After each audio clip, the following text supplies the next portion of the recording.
Hawaii effectively cuts off gun sales, plus gun rights lawyer Kostas Moros on his victory against California's new carry restrictions. That and more on this episode of the Weekly Reload Podcast.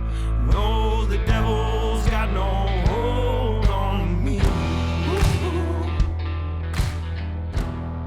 All right, welcome, ladies and gentlemen, to another episode of the Weekly Reload Podcast. I'm your host, Stephen Gutowski. I'm also a CNN contributor and the founder of thereload.com, where you can head over and sign up for our free newsletter today if you want to keep up to date with what's going on with guns in America. Of course, you can also buy a membership if you want exclusive access to hundreds of analysis pieces and exclusive stories that you will not find anywhere else.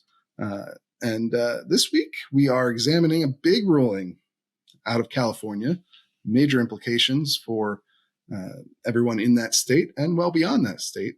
And that is why we have Kostas Moros, who is an attorney for Michael and Associates, who is representing the California Rifle and Pistol Association. Welcome to the show. Welcome back to the show, Kostas. Thank you for joining us this week. Thanks, Stephen. It's always a pleasure to be on the Reload. I think I might have the record for most appearances. I'm not sure. I need to check. It's probably Cam Edwards, but that's true. I'll get you, Cam. I'll get there. You have been on a number of times. Obviously, you are very involved in both Second Amendment advocacy and in the sort of writing from time to time for publications like The Reload, who's written for us, but also in the legal sphere of Second Amendment advocacy, like in this case, where you were one of the lawyers on May v. Bonta, which is the new big story for the month. It effectively blocks California's Bruen response bill, which had added a whole slew of new gun-free zones to the state's roster out there.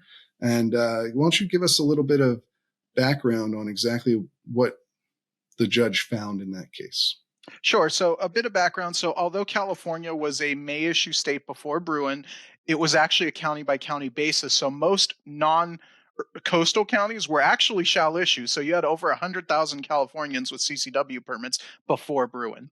And when you had a CCW permit in California, it's actually a really good state when it comes to gun-free zones. There's very, very few of them. You know, it's basically tracks with federal law plus some strict rules around school zones in California and a few other places. But other than that, it was pretty good. And that's one of the things they wanted to correct here when Bruen happened. And this law essentially made everywhere you could think of, modeled just like New York's law, a sensitive place, you know, from private businesses, if they don't post the sign, which is what we call the vampire rule, to parks, playgrounds, bars, all sorts of stuff. And California went a step even further by banning, for most of these places, the surrounding parking lots. So, for example, if you go to the mall and there's a restaurant that serves beer and wine, you know, that's a place that serves alcohol, and you also can't carry in the parking lot. And because you can't carry in the parking lot, that means the whole place is off limits, even if you're not going to that business, you know, so that California does its own little touch to these things to make them even worse. So anyway, of course, we sued. I think we filed our lawsuit before Gavin Newsom even signed the law. So he signed the law in September. We filed our motion, and we finally got a ruling last week. We went in for a hearing on December 20th. The ruling was out an hour after the hearing. Clearly, Judge Carney was just giving the state one last chance to convince him, but they didn't. So he issued his ruling. And I think other than Wolford, which was the Hawaii case, we've got the most expansive win. We didn't lose on anything. The Judge Carney basically gave us a win on everything we challenged. And although we didn't challenge all of SB2 because some of the provisions applied to stuff that was already illegal anyway under state or federal law, and a couple others were like nuclear facilities, which fine, we can agree nuclear facilities are off limits. But other than that, we challenged basically everything and won on everything. And then the state immediately filed its motion to stay with the Ninth Circuit, and we've filed our opposition to that yesterday, and expecting a ruling tomorrow. So that brings us up to today. Yeah. So pretty expansive ruling, as you mentioned, and it included blocking the parking lot exemptions, yes, or the parking lot rule that the California had added as well. And so, yeah, I mean, it's probably one of the most significant rulings on Bruen response bill to date. where you've had a number of lower courts in the federal system blocking parts of these Bruen response laws in New York or New Jersey or Hawaii, as you mentioned. But this one really goes and blocks essentially all of them outside the ones that weren't in dispute. Can you just walk through, in your words, the judge's reasoning for that? Yeah, so Judge Carney, contrary to what you might be seeing on Twitter and other social media criticizing him from people like Gavin Newsom and others, is actually a pretty middle of the road guy if you go to his hearing. He's not Judge Benitez. So if you uh, at the hearing, he asked questions like, so this isn't going to legalize carrying of assault weapons, right? And we said no. So clearly he has some sort of reticence about that. He doesn't seem like a gun guy. And he also said, so people with CCW permits are very vetted in California, right? And he was asking all these confirmatory questions. So I think we confirmed what he believed to be the case, which is, in California, it's, even after Bruen, it's quite a process to get a CCW permit. You're very vetted, and you carry a handgun, not a rifle of some kind. And because of that, Judge Carney is very much a fan of the right to self-defense. He emphasized that big time. And at the hearing, he provided examples of, court staff being assaulted on public transportation, including an incident that thankfully didn't become worse, but did involve a knife, is something that could have escalated into a deadly encounter with court staff. And he provided the example kind of jokingly of, he has a panic button he can press and U.S. Marshals will flood into the courtroom if something's going wrong. But there isn't that level of security, in most places. And when there isn't that level of security, people have the right to self-defense. And I think that colored a lot of his ruling, which is that if the state is not willing to provide security like they do at courthouses or at airports, then a place isn't really sensitive. He even hinted, both in the ruling and at the hearing, that he's not even okay with the restrictions on schools. If you read his ruling, he seems like, there's, at the hearing, he said there's a tradition of banning students from carrying at schools, but there was never any laws around that in the 19th century around adults. But we didn't challenge that because we were just trying to preserve the status quo. That's a lawsuit for another day, maybe. But so Judge Carney did take an expansive view of the right to self-defense protected by the Second Amendment. And he also insisted that, like we argued, that there really isn't room for an analogical inquiry when a place existed in the past. So most of these places, bars, parks, hospitals, these all existed in some form prior to 1900. Banks, and they didn't restrict carry. And a big argument the state made was, well, yes, but places have changed since then. Well, sure, but the problem of armed people in a hospital, just because hospital technology is higher today, hasn't really changed. It's still the same threat as it would be in the 19th century, assuming that's a problem. And Judge Carney agreed with us that the state has to be held to a stricter standard. He disagreed with the Second Circuit, which basically gave New York whatever it wanted in terms of analogical reasoning. Yeah, And that's actually a point I want to focus on for a moment here. This contrasts very starkly with what the Second Circuit Court of Appeals found in the challenge to New York's sensitive places restrictions, where the Second Circuit upheld most of the state's sensitive places restrictions using a relatively broad view of historical analogs. They weren't necessarily relying on literal bans on carry at many of the places that existed, as you mentioned here, throughout American history.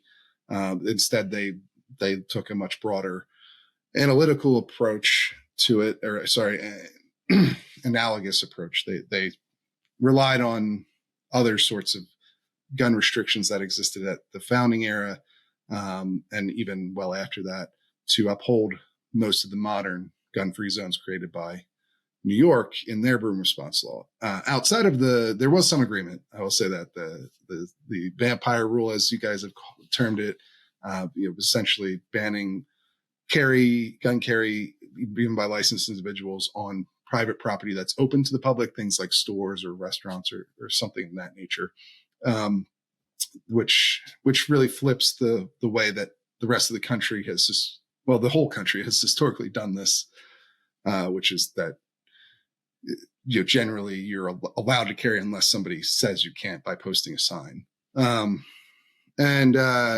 So that you've got a very different approach here in your case in May, where the judge I think he takes probably one of the more narrow approaches to analogs as well. You note that obviously he thinks that analogies don't work for a number of these areas because they existed during the founding and there weren't these sorts of restrictions then.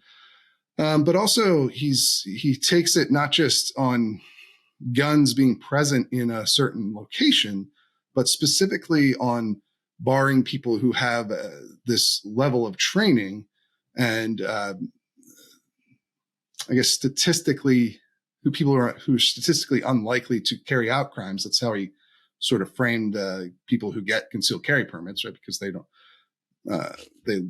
are largely more law-abiding than the rest of the country, or one of the most law-abiding groups statistically, at least, in the United States. And he sort of frames it as that, like, were there these kinds of restrictions specifically on these kinds of people who both qualify for and have gone out and done the work to obtain a special license. That was the requirement he was really looking for. And that is very narrow compared to some of these other cases, right? And yeah, it's narrow, but it's correct for two reasons. So Bruen tells us in no uncertain terms, and the Second Circuit ignored this, by the way. We argue that in our opposition to the state's motion to stay. But Bruen tells us that when a problem existed in the past, like, for example, armed people carrying in a bar, that existed. When that happens, you actually don't get to do analogs. You have to find a distinctly similar regulation. That's what Bruen tells us. You only do analogs when it's a dramatic technological change or a new societal problem. And that isn't the case for most of these places. Like I said, we didn't challenge nuclear facilities, but we acknowledge that that's an unprecedented societal concern. Nothing like nuclear facilities existed prior to 1900, right? So if we did challenge that, which we don't, the state could, of course, do analogical reasoning and probably pretty stretched analogical reasoning to justify that. But when something existed, Bruen tells us that there's no license to go ahead and do the more nuanced approach, as they call it. And as to the concealed carry permit holders, we presented data both here and in an amicus brief in Hawaii about how law-abiding they are from several different states. And the state is now complaining that that's basically interest balancing, but that's not what we were arguing. So yes, part of the preliminary injunction test, unlike a judgment, is balancing of harms, and it does go towards that. So even though Bruen doesn't have interest balancing, the winter factors for preliminary injunctions do. But anyway, but beyond that, the state is the one arguing that, these places have changed dramatically, so we right? But it's only fair, if you're going to argue that, it's only fair to also acknowledge that in 1860s California, anyone could open carry. There was no permit process. There was no restrictions of any kind. Whereas today, there's a pretty extensive process to carry. So if the state's going to argue, and we're glad Judge Carney saw this, if they're going to argue that places have changed, it's only fair to also acknowledge that people who can carry have changed. They're far more vetted today. And that should play a role in it. The modern changes shouldn't only benefit the state. It should go both ways. And I think the Second Circuit, unfortunately, ignored that distinction. Yeah, I haven't really seen a judge make that narrow of a determination before, as far as what the actual analogy needs to be, including that aspect of it, that these are not just anyone carrying, but people who've obtained a permit, which is a relatively difficult thing to do, and has shown to be, these kind of people have shown to be very law-abiding statistically.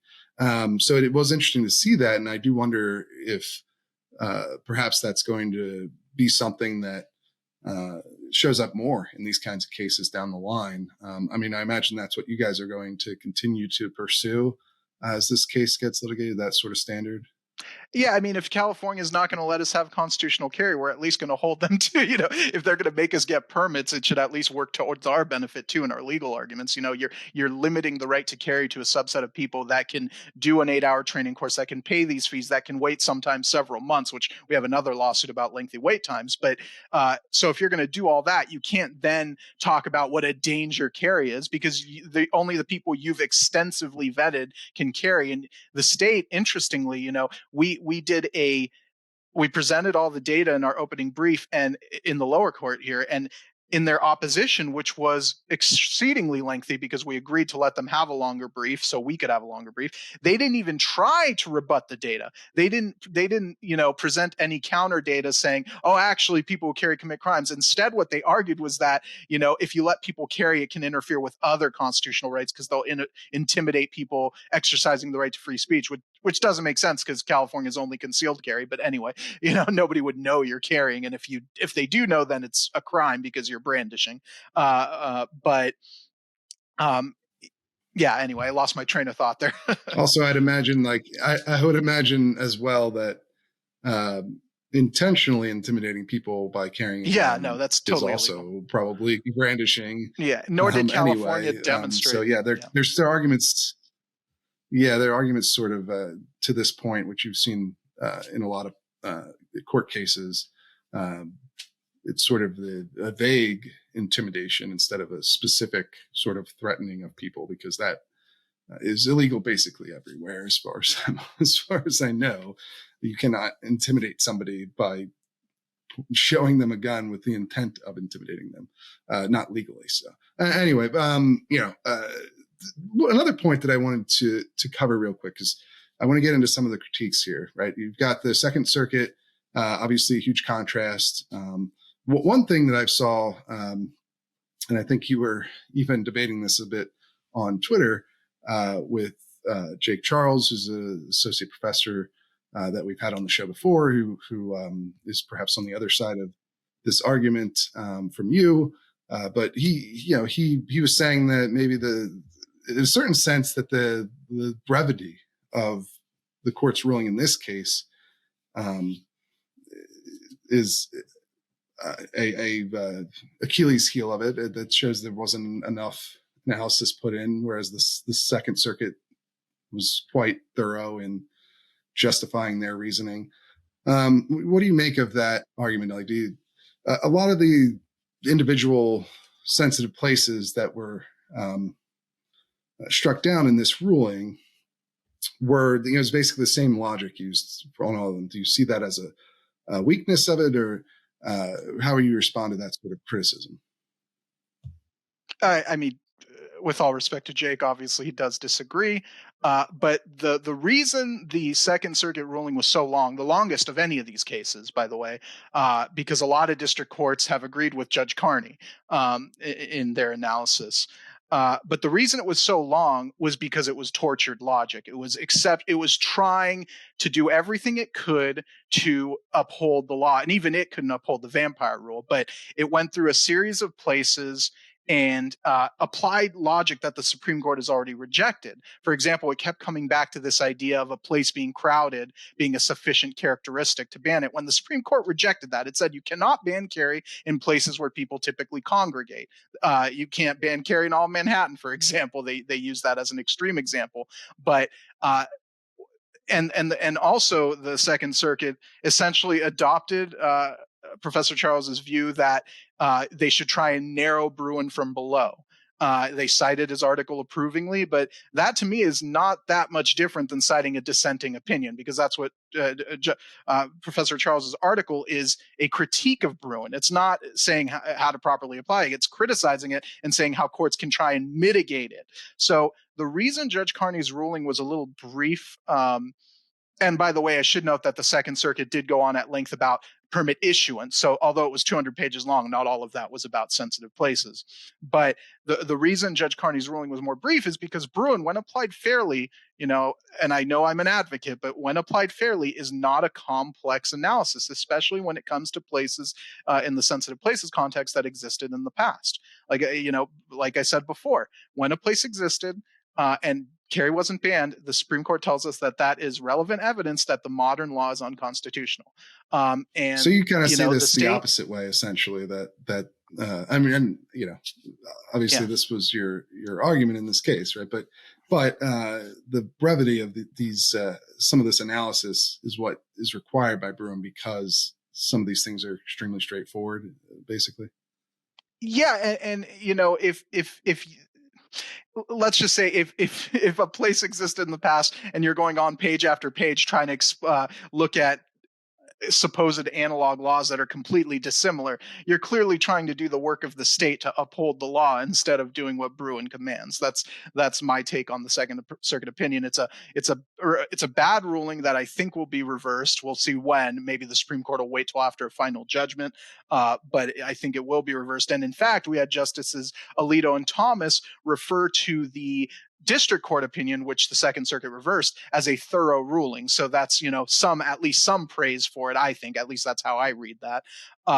And we'll see if they take action now or later to correct the Second Circuit. Right. And I plan to have Professor Charles on again in the future. So, we're not just, I'd love to get his. Yeah. And to be clear, no disrespect to Professor Charles. I like him personally, but clearly we are on opposite ends of the spectrum here on that. Right. Which is why I would like to have both of you on, so we can get a clear viewing, airing of everyone's views on these things, because I respect both you guys. But there was another critique in line with this that I saw also some reporters making about essentially that there is sort of an outrage about how now people will be able to carry in banks or in the parking lots of nuclear facilities or some of these other locations that were enjoined by this ruling. But my understanding is that that's already, that doesn't change anything. That's how things are right now, and that this law would have restricted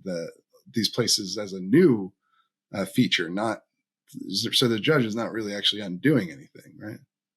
Yeah, and that's a big difference from some of our other cases where we're trying to reverse laws that have been in place for a while, like a magazine ban, assault weapon ban, whatever. But here we are just trying to stop a law that goes into effect January 1st. And it was kind of disheartening to me to see some people who maybe I disagree with, but otherwise respect, who know better, playing along with this and basically saying this judge allowed carry in these places. No, what this judge did was stop California from banning carry in these places, because it's always been allowed. People have always, tens of thousands of people have carry permits in California, and they've carried in places like banks and hospitals and playgrounds and parks without issue this whole time. And the state has not shown any evidence to counter that. So I think what you have is a lot of ignorance, even within California, of people who don't realize that carry permits, aside from the LA, San Francisco sort of areas, have been freely issued for years. And by the way, if you get a carry permit in San Bernardino County or Riverside County, you can carry in San Francisco and LA this whole time. That's one of the other ridiculous things about it. So you could travel to those cities and carry, just their own residents couldn't get permits. Right. Yeah. So it's always been a little silly. And it doesn't change. Yeah. Like, I think banks was a big focus in this aspect for whatever reason. You also, it doesn't change anything about how a bank itself could say that you can't carry a gun there if it wanted. Like, the banks can still do that if they want to. And it just seems like in California, just to be clear on this, I'm in Virginia and I carry in Pennsylvania and I'm getting my DC permit. I'm on the other side of the country here, but I believe it's exactly the same in that a bank could ban carry if they want to, like any private property could. But otherwise, if you have a permit, you're allowed to carry there, and it's not an uncommon thing.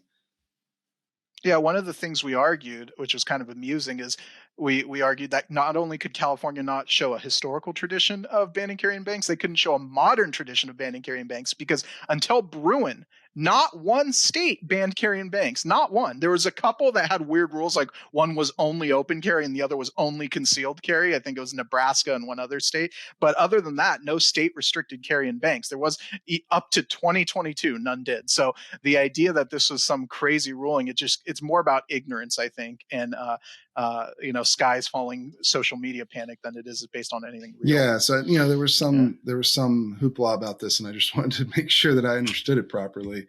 But yeah, that sounds about what I expected as far as how the law currently works. It's not, and again, I want to move on a little bit here to where things stand. You mentioned that obviously California has appealed this ruling to the Ninth Circuit Court of Appeals, and so there's been a little bit of movement there. We haven't gotten a decision on the requested stay. This judge also issued his ruling without a stay, right? That's one key bit as well. Yeah, so the state at the hearing, which was ended up being an hour before his ruling, asked if he ruled for us to any degree that he stay that ruling so they could have time to appeal, and he didn't. And I think this being the status quo is a big reason why he ignored that request. So now they're asking the Ninth Circuit on an emergency basis. So this will be heard by a 3-judge panel that handles the emergency appeals for this month. It rotates every month. It's not the same panel that's ultimately going to hear the appeal on the merits. Right. So California has appealed. Yeah. So the judge issued the ruling. He didn't put a stay on it, which means it's in effect right now. Although, yes, in practice, it doesn't really mean anything because the law wasn't going into effect until January anyway. 1st, right? But it's in effect now. The mechanics of that means that while California is appealing this ruling, they want the appeals court to issue a stay to make sure that their law does go into effect in January. That would be the practical application of all this. Like California wants the law to go in effect. This ruling, as it stands now, would keep it from going into effect, would keep things as the status quo, like the way they are today. But depending on when you're listening to this, because we're filming it on the 28th of December. So in a couple of days, this will have more practical implications. But, as we reach the new year here, the state wants a stay on the lower court ruling, which would let them put their law into effect. You guys don't want that stay to be issued so that the law will not be able to go into effect, right? Correct. Yeah. So we filed we got an order on Christmas Eve telling us, what the scheduling order is. At that point, we were already working on it. In fact, I started drafting our opposition before I even had the state's motion because I knew it was coming and I knew what they'd argue. And it wasn't surprising. But anyway, so we filed our opposition, and the basic themes of our opposition are 3 things. First of all, we're likely to succeed on the merits for all the reasons the district court said. But second, we're preserving the status quo. Which tends to be that should favor us, like a thing that courts that should like be to important. do in these sorts of situations, right? Not in Second Amendment cases. The New York and New Jersey ones were allowed to go into effect. At least part. I think New Jersey stayed the vampire rule and the restriction on carrying or didn't stay those, but stayed the rest. But anyway, so that should favor us. I guess there kind of tends to be a favorance towards the government in a lot of these situations. Yeah. Like if the law is already in effect, courts like to leave it in effect until the merits get played out.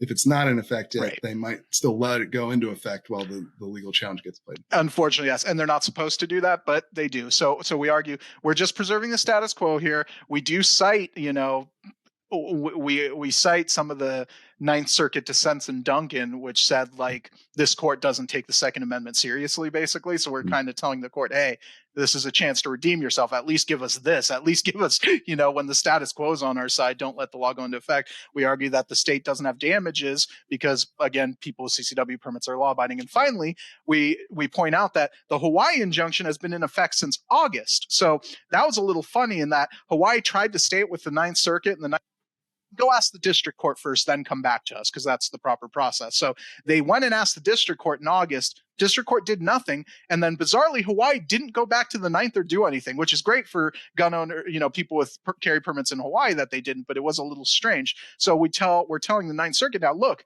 this injunction in Hawaii has been in effect this whole time and no harm has resulted. So it would be crazy unfair for you to take away Californians' right to carry, while this Hawaii injunction remains in place. And I think the Hawaii appeal, it's been fully briefed. It'll be heard in April. There's a chance our case now might be consolidated with that one because they do want a quick briefing schedule. I think the state's opening brief is due in January, our opposition in February. So it sounds like they're trying to move us in with Wolford and decide this all at once. That's just speculation, though. We'll see what the Ninth Circuit does. Speaking of speculation here, you mentioned that the scheduling for all this was put out on December 24th, so Christmas Eve, and it was after hours, right? Yeah, it was late in the evening on Christmas Eve. And there is speculation. You can read that either way. It could be that, the Ninth Circuit is moving quickly to help California before the January 1st deadline. You could also interpret it as a panel favorable to us trying to keep this before the motions panel changes on January 1st. Because what they could do is issue what's called an administrative stay, which stays the ruling, so stays our win until the first couple weeks of January until a panel can look at it. So then they'll decide it, and people will lose their right to carry for a couple weeks, I guess, or until it's done. But they didn't do that. They clearly want to decide this before January 1st. They told us on December 24th for us to respond by December 27th, and the state gets till tomorrow, December 29th at noon, to file its reply.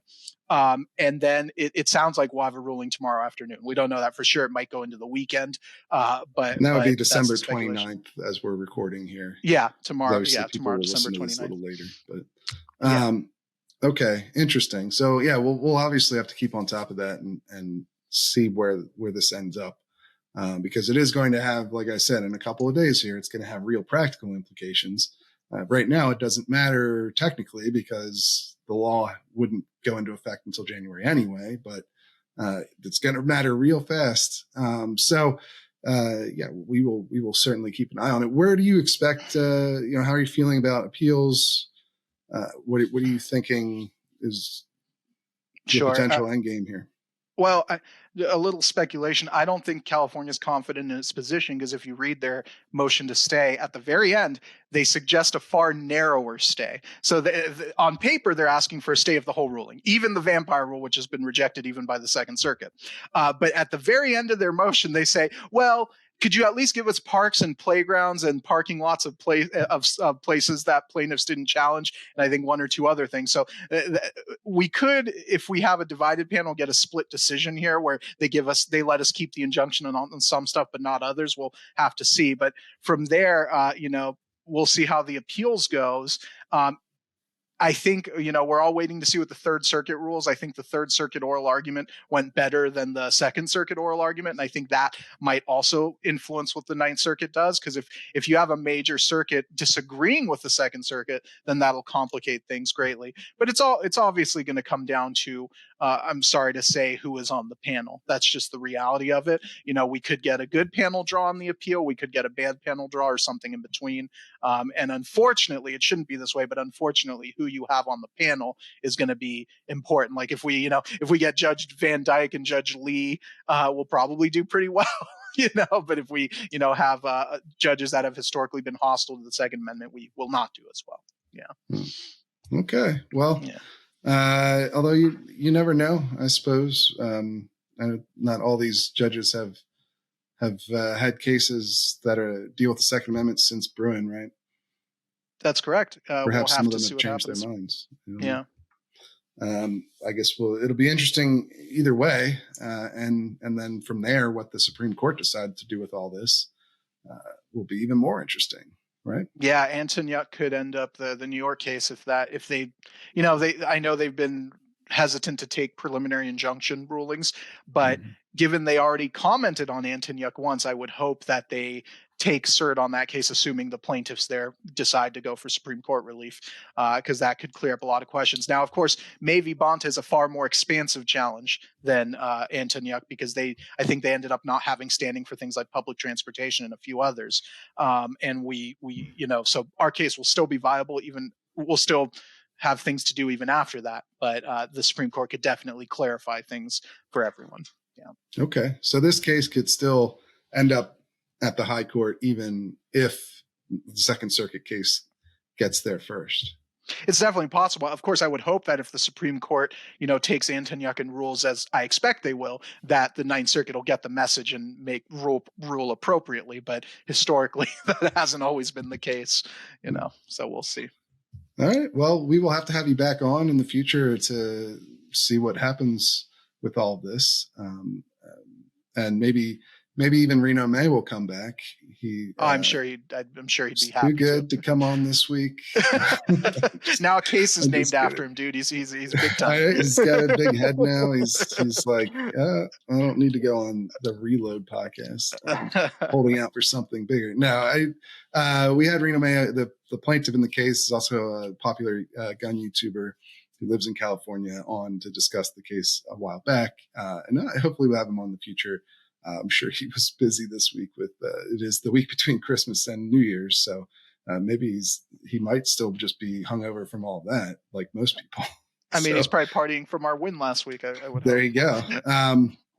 But yeah, no, we'll have one of you guys on in the future once this case gets to the next stopping point. And yeah, well, we look forward to that update. But yeah, for now, where can people find your work or learn more about the California Rifle and Pistol Association, stuff like that, if they want to? Sure. Well, you can find me. I've been known to tweet from time to time at Moros Kostas, MOROSKOSTAS at Twitter. I still call it Twitter. X is a stupid name. And CRPA.org. Please go support the CRPA as well as the Second Amendment Foundation and Gun Owners of America, who are plaintiffs in this case, and the Liberal Gun Club. There's so many. And of course, Michelle and Associates, my law firm. If you need legal help around gun laws or other stuff, we do non-gun stuff too. Check out Michelle and Associates and find us there. Thanks for having me on, Stephen. It's always a pleasure. All right. Appreciate it. We're going to head over to our news update now. All right, ladies and gentlemen, welcome to the news update. I'm contributing writer Jake Fogelman, joined as always by Reload founder Stephen Gutowski. How are we doing this week, Steve? I'm doing pretty good. Had a pretty good Christmas holiday there, and now we're in that sort of week between Christmas and New Year's that feels like a lost week all the time. Yeah, we did manage to put together a full newsletter and break news that I'm sure no one is going to read because who's paying attention right now. but yeah, it's one of those things where it's hard to keep track of what day it is and what's going on in the world, and there isn't a lot going on in the world really news wise. But yeah, I'm doing fairly well. How about you? Yeah, no, I'm kind of in the same situation. Had a nice Christmas and now just kind of working through the dead week where everyone's kind of working but not working and the news is slow and it's just sort of a weird transition space. But things were good holidays.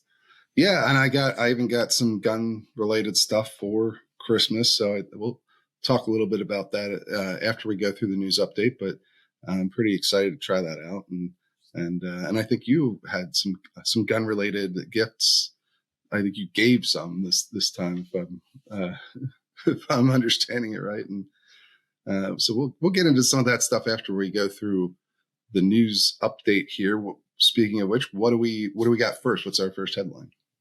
Yeah, so one of the newsletter headlines, we obviously had a big passing of a famous gun innovator this week, Gaston Glock, who obviously was the patriarch of the namesake firearms company, passed away at age 94 this week.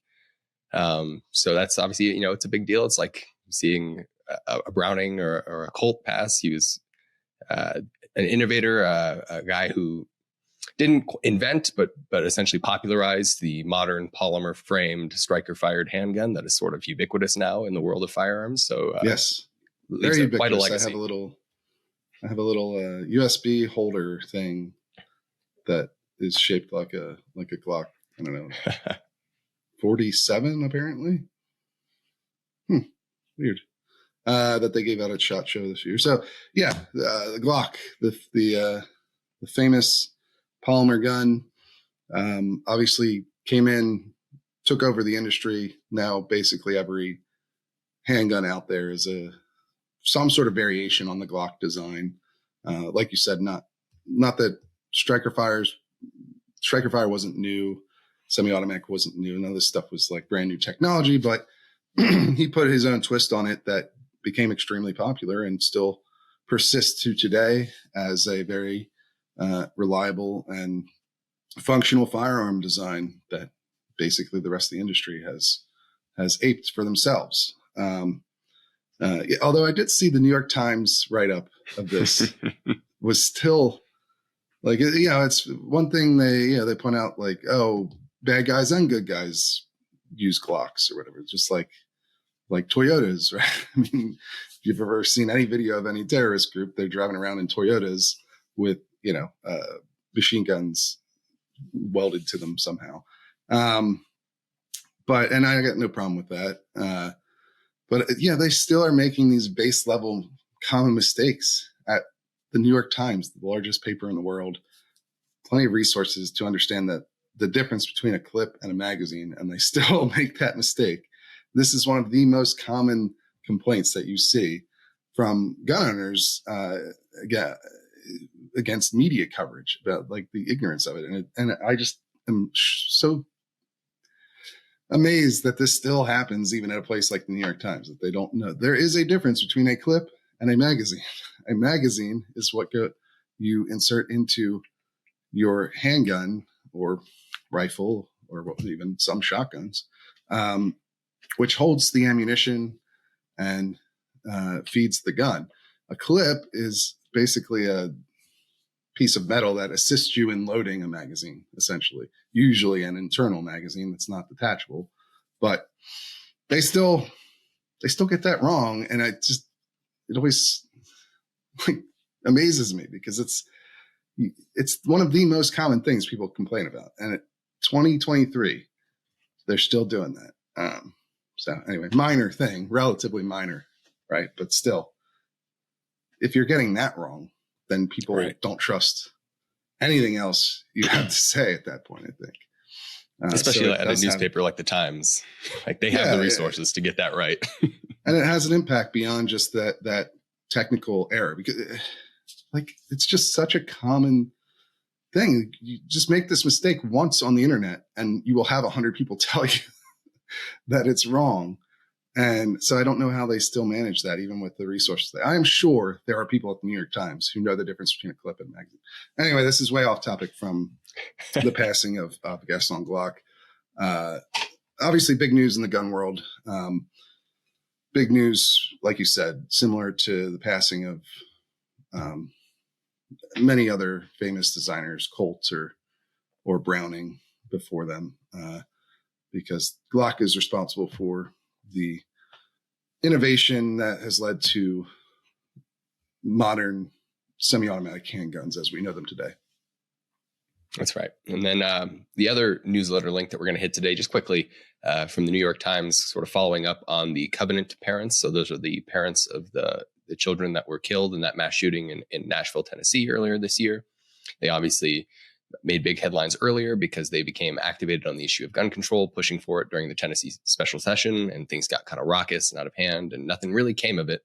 In this reporting, I included it just to point out that, you know, these folks are still staying engaged on the issue of guns, and it's sort of an ongoing trend that we've seen, especially in the last year, I want to say, of states that where gun control typically hasn't been a high priority for the electorate, either because they're a red state or they're just maybe a rural low crime state, but because of tragedy gun politics have become a much more salient issue. I'm thinking of obviously Covenant in Nashville and Tennessee. I'm thinking of Lewiston, Maine, where Maine has traditionally been a very pro-gun state, despite being purple politically, and now guns are becoming a hot button issue. So I think it's a trend that's going to be worth following and watching closely just to see how it develops. Yeah, absolutely. I mean, Tennessee was a place where the Republican governor, tried to get a sort of modified red flag law through, right, with support of these parents and other activists there, but didn't even come close, because by the time it came to, he called a special session. By the time it actually happened, he dropped support for this, or at least not made an official recommendation for it. So hasn't led to a real world shift yet, but it certainly could over time. It's absolutely worth watching how that plays out down there in Tennessee or up in Maine, where I think they probably have a little bit better chance of seeing some sort of reforms enacted. I don't know exactly where they'll end up, you know, because Maine, as you mentioned, a rural state with a very strong gun culture that hasn't experienced many of these sorts of acts of mass violence before. So, you know, has potential to change the calculation for the lawmakers there. And we will keep watch on both of those and everywhere else in the country, of course, as well. Yeah, absolutely. And then speaking of Maine, that kind of leads us into the stories we wrote this week. One of them has to do with footage that was obtained through a FOIA request. The Portland Press Herald is a local paper up there. FOIA the I don't know how to pronounce the county, Sagadohawk County Sheriff. I'm sure some Mainers, whoever's listening that are Mainers, they'll correct my butchering of that. Terrible, but yeah, you gave it your best effort. They FOIA'd the county sheriff's request and found some body cam and dash cam recordings of deputies responding to wellness checks at the Lewiston, Maine shooter's home, leading up, obviously, months before his eventual attack. And the big revelation was that the yellow flag law, Maine's version of a red flag law, was actually brought up as a potential solution. And then eventually that sergeant at the county sheriff's office decided against it because he didn't want to throw a stick of dynamite in a pool of gas. Basically didn't want to create a volatile situation with someone that was already that's what he obviously said, unstable. Yeah. So that gives us some more insight into the situation. Law enforcement was well aware of the option to use that law in this situation. Although he did mention that there may have been complications with providing the sort of probable cause needed to initiate the process. That was another concern. But the main one seemed to be a combination of officer safety, obviously trying to confiscate firearms from somebody who is unstable, like the Maine shooter was, is inherently dangerous thing for law enforcement.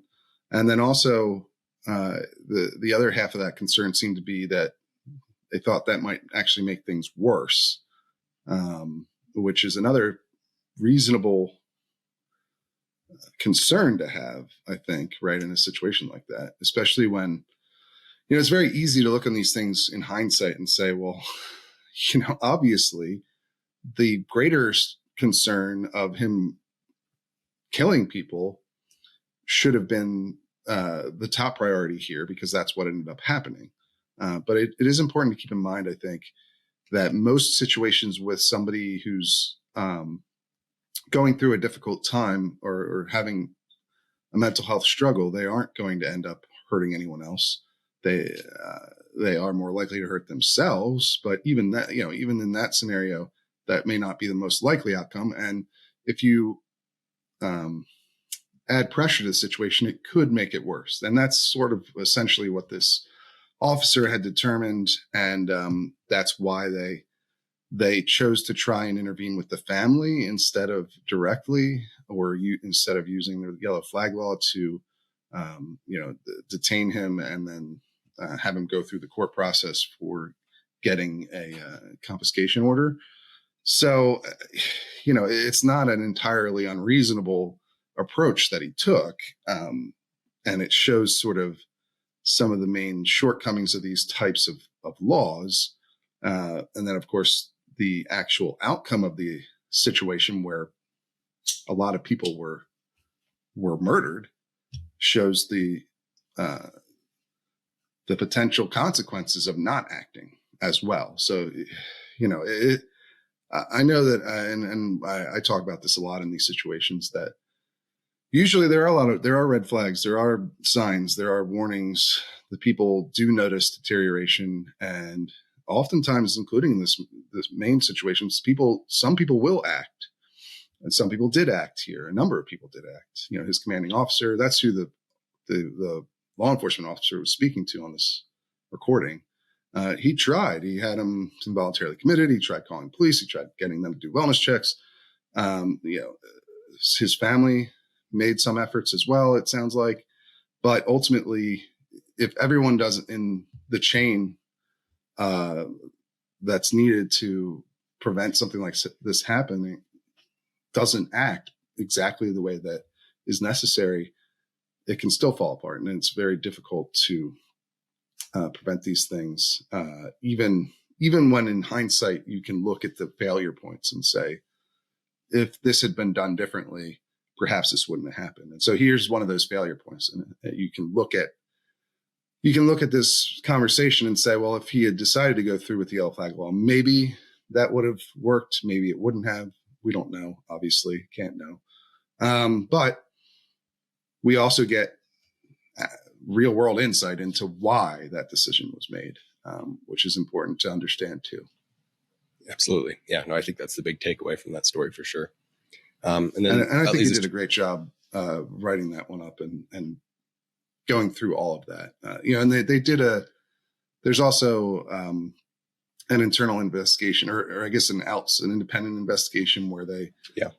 I mean, the sheriff's office cleared themselves of wrongdoing so how much value people put into that is, obviously up to every individual to decide. You can read the whole report. Basically, they say that the officers acted reasonably given the circumstances, and they recommended a couple of relatively minor changes to policy, utilizing more mental health resources that, maybe, like I said, people will have to decide for themselves whether or not that report is, how much it's worth to them. I think it's a lot of these internal reports are technically third-party reports that were generated at the request of a department that is involved in a failure like this. Are, I'm skeptical of them, but they're still worth reading. They give you a lot of detail, but that's in your piece as well, and I think that's appropriate. Yeah, people should check it out. And then the final story that we covered this week has to do with Hawaii, specifically the city of Honolulu, and how they're handling people that are applying to be able to purchase firearms. If you want to tell us what the situation is over there right now. Yeah, I mean, Honolulu has gotten most of the attention here, likely because it's the largest city in the state, the largest county in the state as well. But it does seem to apply. It does seem to be a situation that's happening across the state. But effectively, gun sales and gun carry permitting are cut off right now, and will be for at least another week or two at the very least, it appears, because of a sort of negligence in implementing the state's new Bruen response law, which includes reforms to their gun safety licensing program.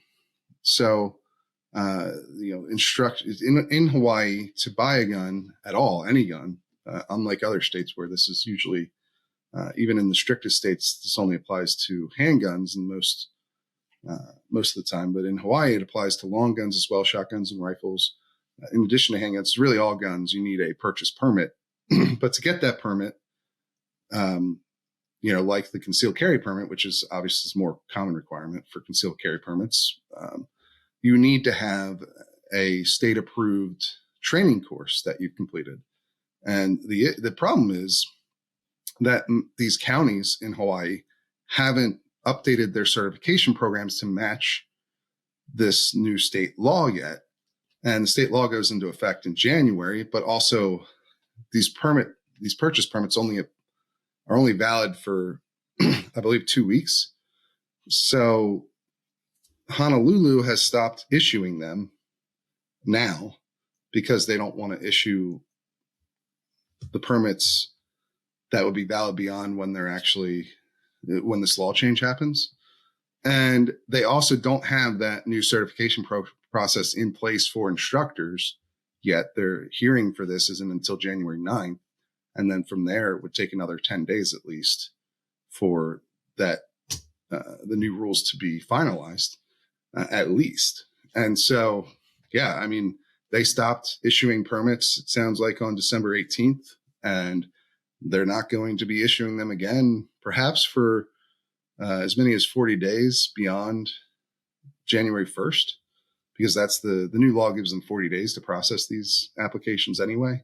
And the city attorney has said their plan is to be able to comply with that. But that means effectively gun sales there have been cut off and will be cut off for at least a while longer, because you can't get the training that's required to get the permit because there's no certified instructors at this point, right, under the new law. So you can sort of see this catch-22 situation that has devolved into essentially a gun sales ban. Yeah. And you wrote an interesting members piece about why, because obviously a total gun sales ban is bound to raise some constitutional questions, right? Because it's obviously a Second Amendment right being deprived. But you wrote an interesting analysis piece about why it's not going to be so easy to try to resolve those constitutional questions just based on how the courts work and how our legal standards work for challenging these types of things. Yeah, that's So, when we broke news of this, and we were the first ones to report on this, there was a lot of reaction of like, oh, well, there's going to be lawsuits, and this is obviously a Second Amendment violation, and Honolulu and Hawaii, these other counties are going to have trouble in court. And it's very obvious why people would think that, because it's an extremely straightforward Second Amendment violation here to just basically make it impossible for somebody to legally purchase a gun in the state. The problem is challenging that is more complicated than you might think because of the nature of what's going on here. For instance, this new state law, this Bruen response law, we've talked a lot about Bruen response laws. I believe we covered this when they passed it at the time. It's very similar to the other ones out there in California or New Jersey or New York or Massachusetts, the other places that have passed these sorts of things after the Supreme Court's Bruen decision. And that's being challenged by Alan Beck, who's a gun rights lawyer who does almost all of the gun rights challenges in Hawaii. Hawaii is a very small state, obviously. So this is sort of starts with one of the problems. It's a small state. It doesn't have a very vibrant gun culture in the sense that not a lot of people own guns there.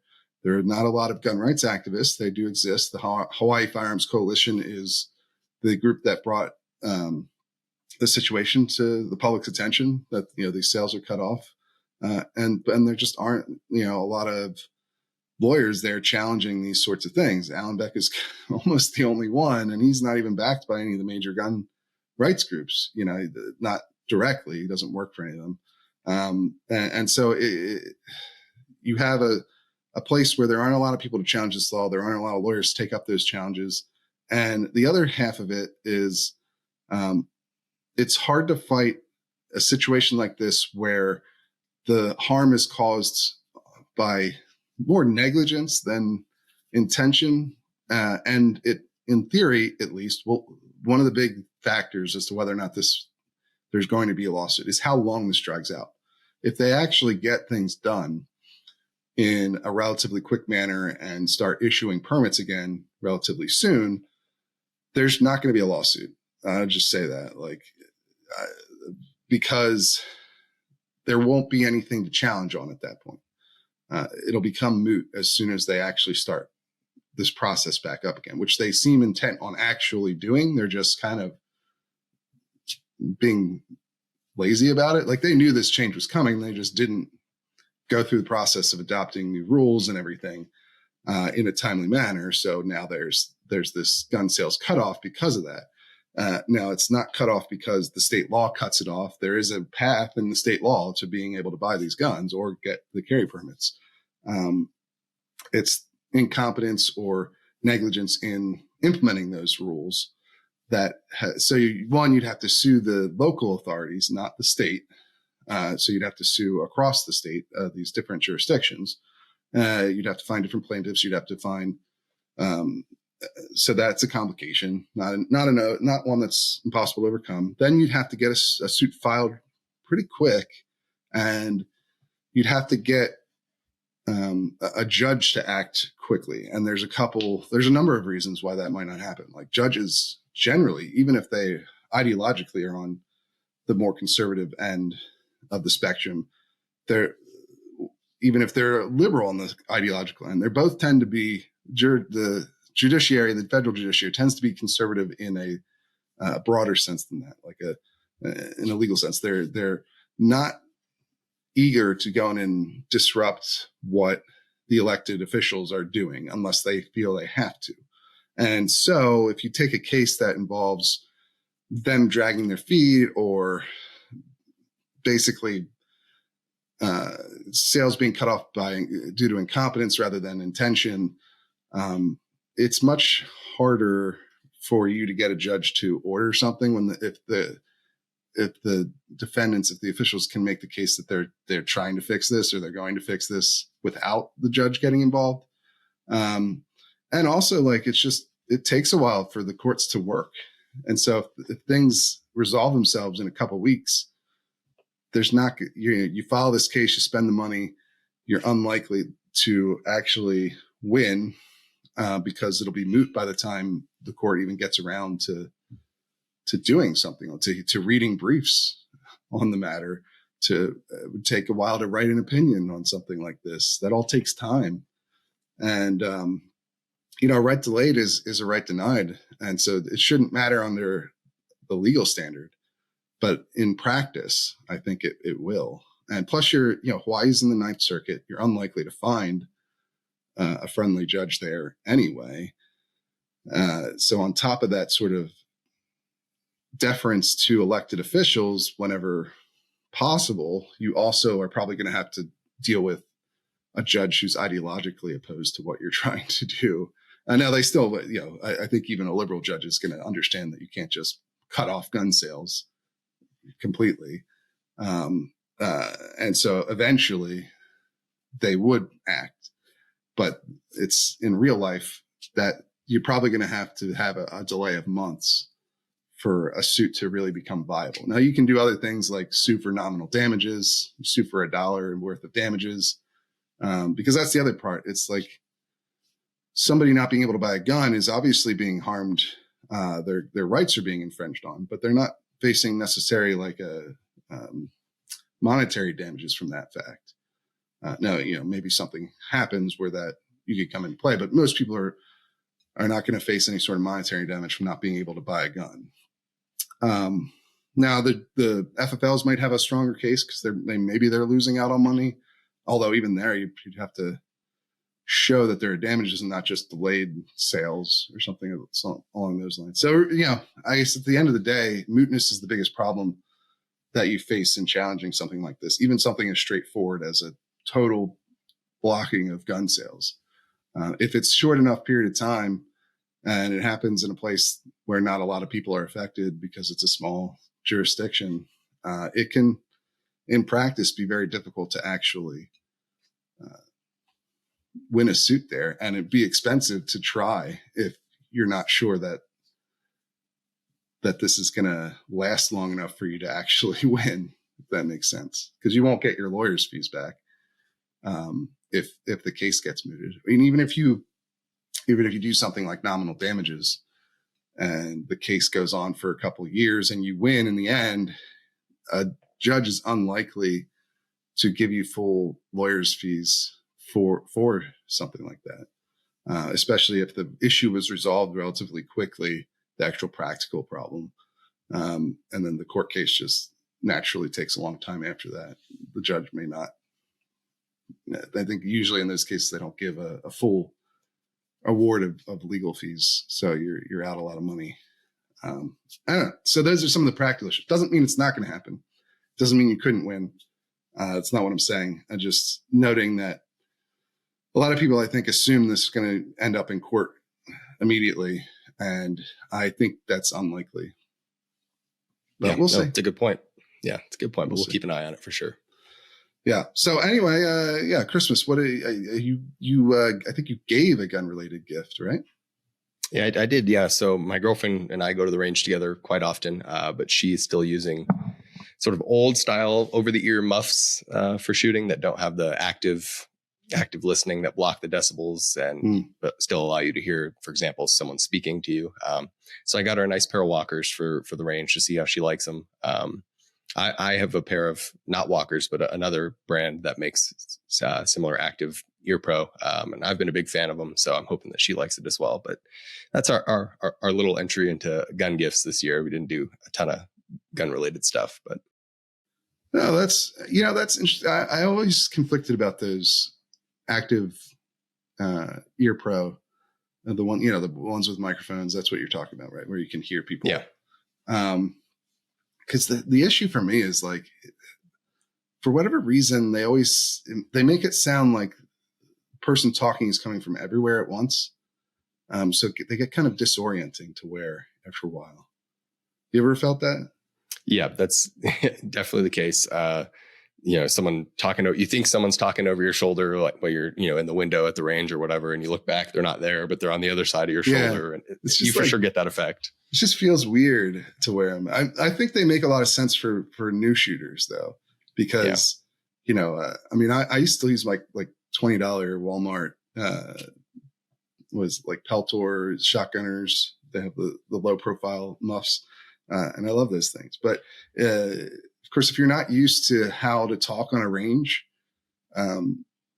obviously I think the microphone ones can help a lot because you can hear people much more clearly than you can through regular muffs. And so it definitely makes sense for some people. And if you're not bothered by that kind of distortion of like directional audio, then they're perfect. I mean, I have some. I'm not saying like I still use them. I just I stick to my cheap shotgunner 2s or whatever they're called.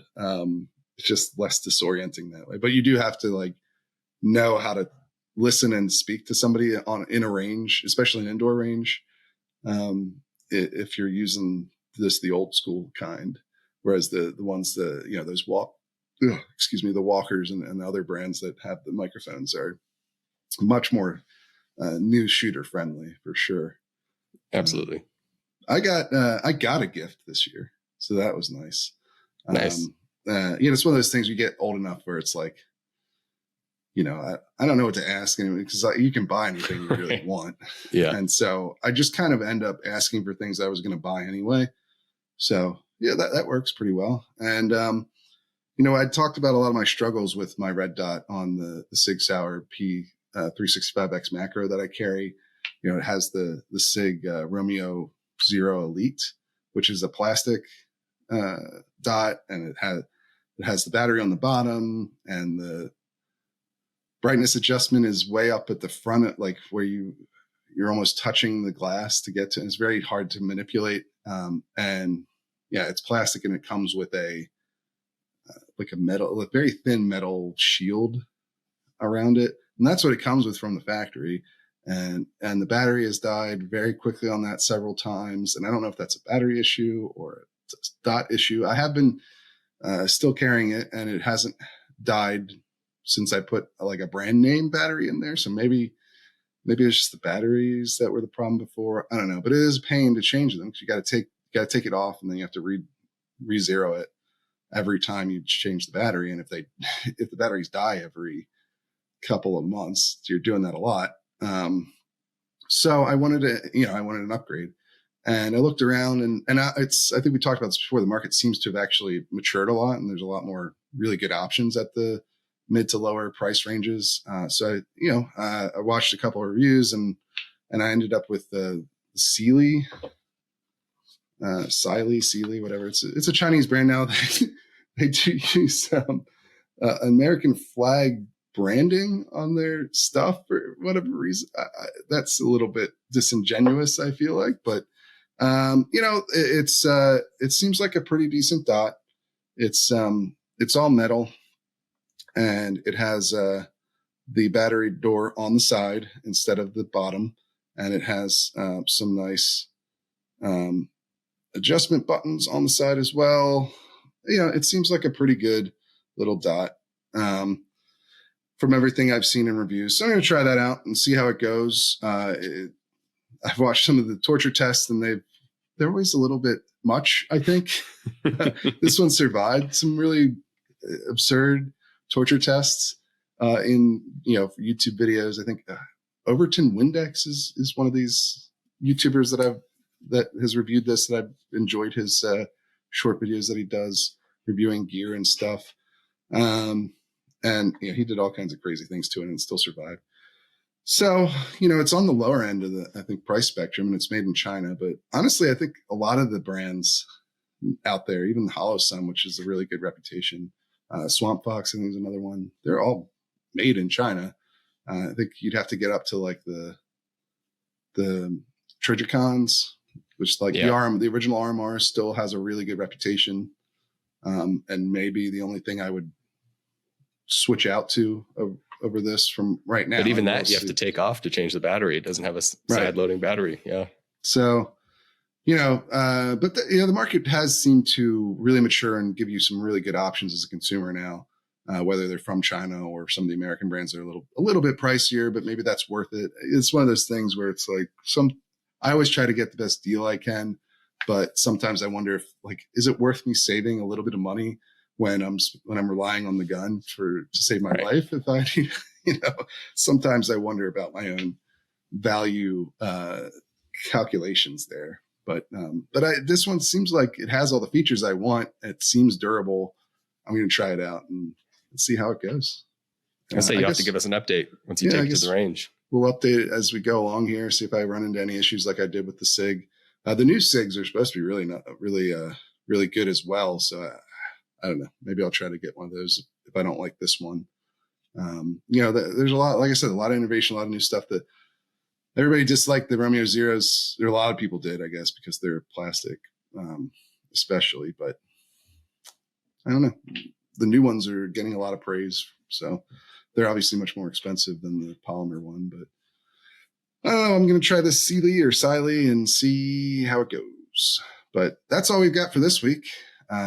We will be back again real soon. If you like what we're doing here at The Reload, please go on over to thereload.com and subscribe to our free newsletter. You get one email a week, keeps you up to date with everything that's going on with guns in America. You can also, of course, buy a membership if you want to support us directly and get access to hundreds of pieces of analysis and exclusive stories that you won't find anywhere else. You also get the opportunity to appear on the show in a member segment. We just did one of those 2 episodes ago. So looking forward to doing more of those in the future as well. But that's another perk of membership. And of course, if you're not ready to make that sort of financial contribution, you can always rate the podcast, give us a nice review, or like us on YouTube, share this with anyone you think might be interested. That helps us as well. So that's all we've got for this week. We will see you guys again real soon.